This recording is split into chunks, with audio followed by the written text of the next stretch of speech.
definitely finding new ways to do things, and also, you know, recognizing the sort of situations you're likely to be triggered in and being careful with yourself. For me, going to a new car park and dealing with a new car park machine, it can be really, really hard, because it's not just, you don't put coins in these things anymore. You have to download the app, and it could be a different app, and you have to put in all your details again and put in all your ruined credit card stuff, and that kind of thing used to send me in a tailspin, and I just used to feel angry and want to vomit. Yeah. But now it's like, oh, okay, here's a new car parking experience. I just need to like prepare myself before I even start trying to do anything.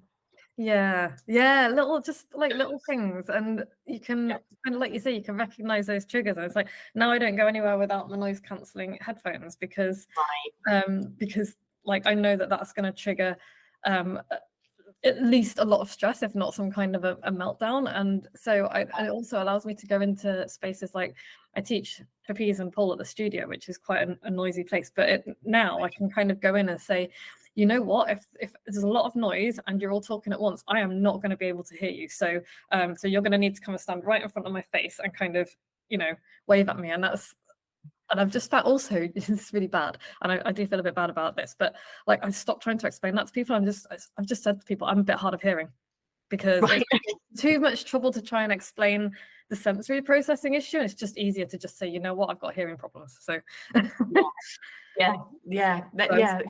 exactly. It just becomes too much of an effort to try and even begin to explain, doesn't it?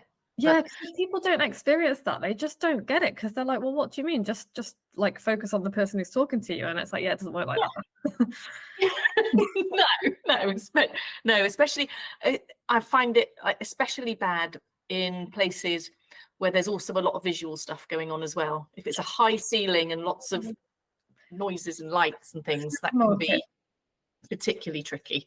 Yeah, cannot deal with supermarkets at all. And like Joe, bless him, I mean, we do all our shopping online now, but before we started doing all the shopping online, Joe would do almost all the shopping, because I would just lose my shit. I've been known to abandon an entire trolley full of stuff and just go home, because I've just been like, I cannot literally physically deal with all of this like stuff. And it's horrible. It's